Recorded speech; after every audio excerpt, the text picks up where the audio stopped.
Hello good people and welcome back. Now, when we hear the name Garry Kasparov, we often think about highly creative, highly dynamic chess with a relentless pursuit for tactical positions that often culminate in fireworks. Now, Garry did say that his exhausting clash against Anatoly Karpov, and Karpov, as you may know, is a complete polar opposite of Garry's style. His clash with Karpov taught him many things about how to level up his game. Today I'd like to show you a game where Garry plays as Garry. He starts off with the usual Garry antics, not as a person but on the chessboard.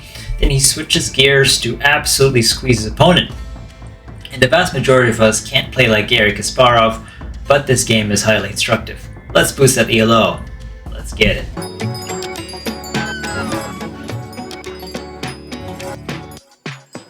Round 1. Fight!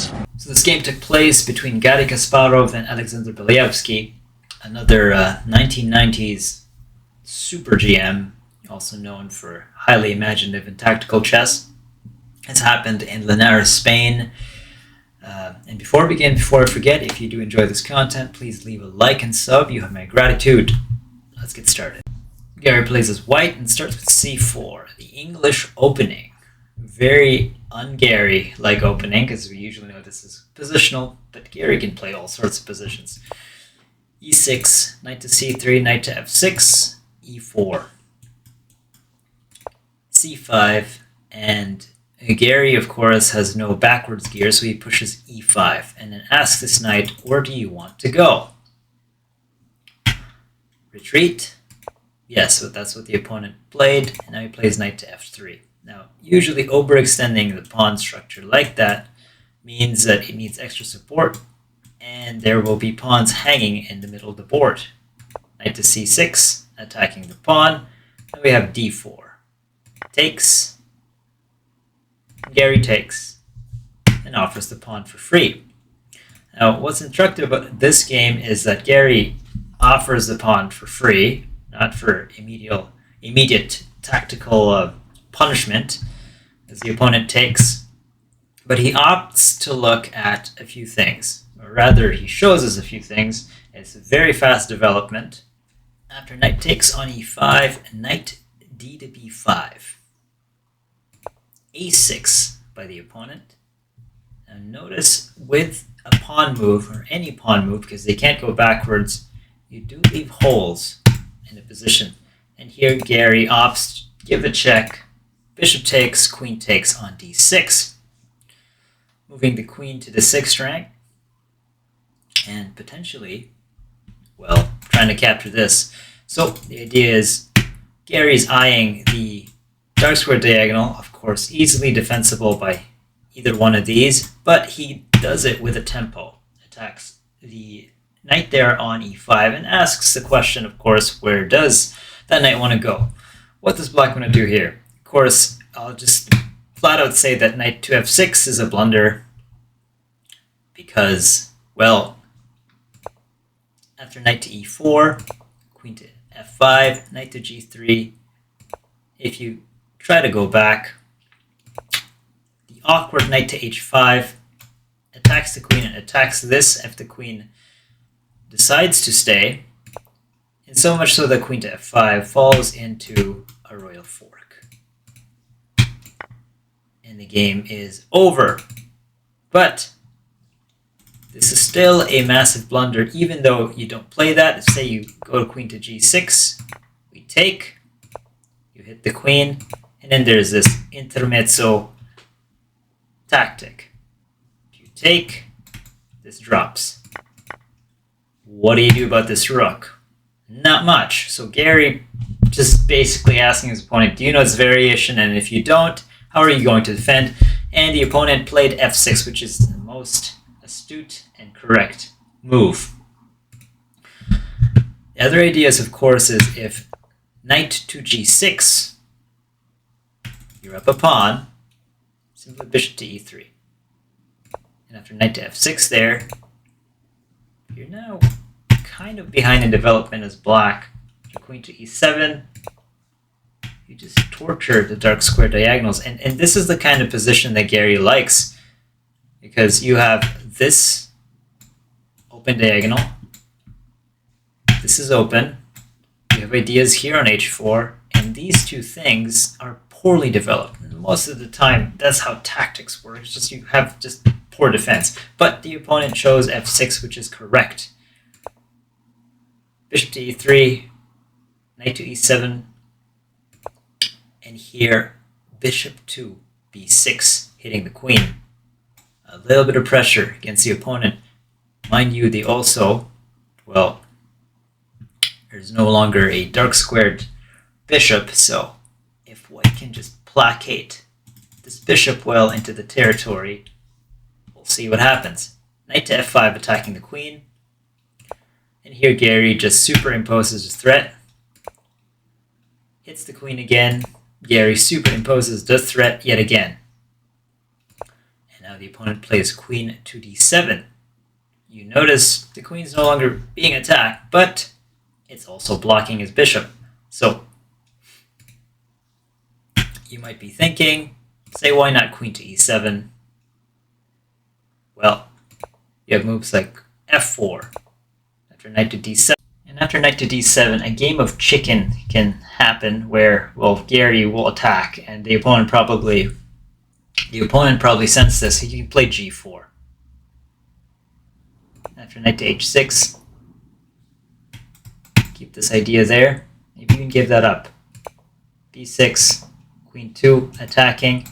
You see here, Garry can castle, like absolute madhouse of a game, and you don't want that level of complexity against Garry because he can calculate further and past what you can calculate. So, queen to a5. Unfortunately, you block your bishop, and now f4 anyway by the opponent. Knight to c6, attacking the queen. Queen to a3, e5. Trying to get some space in the middle there and just influence the center. Bishop to d3. Garry does not care. You take that, you double your pawns. This is isolated. My rooks are almost both connected. Castle king, castle king. E takes, rook takes. Knight f to e7, rook to d1. And suddenly that pawn that was grabbed doesn't look like it's worth it anymore. This is isolated. This is not developed. This rook is poorly developed, and one thing you can notice is that this bishop is just slicing through the dark square diagonals, mostly in black's camp, and that's very uncomfortable to play with your pieces being restricted. Knight to g6, rook to f1, knight to e5, bishop to e4, and suddenly, like I said, maximum mobility for white.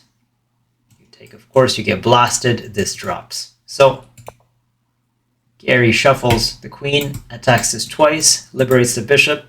Simple. b3, solid pawn chain. Bishop to e6, queen takes now.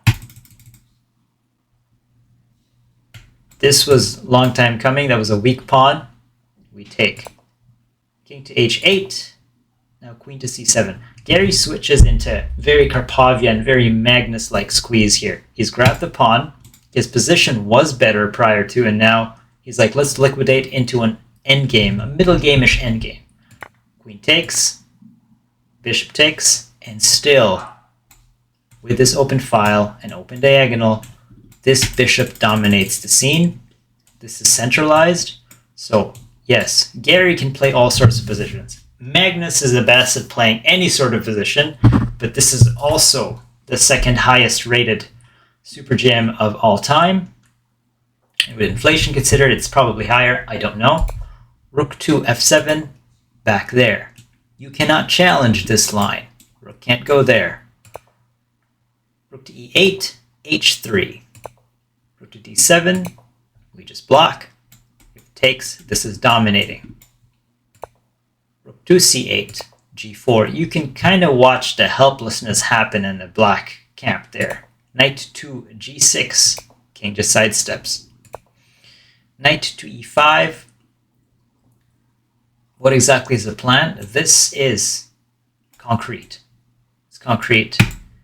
F5 is being attacked. Again, this bishop is just monstrous. A4, because Garry knows he needs to plaster that bishop. Rook 2, D6. Essentially, there's a threat. This could drop. Simple. Blockade the bishop there. Knight to D7 now, trying to get that thorn off his back.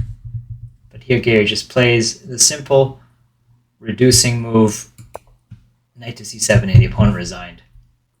Because this is attacked, and this is attacked, and let's just look at the variations here. If rook takes, you take, captured, this is still being attacked, but there is now a defining problem that concludes the game.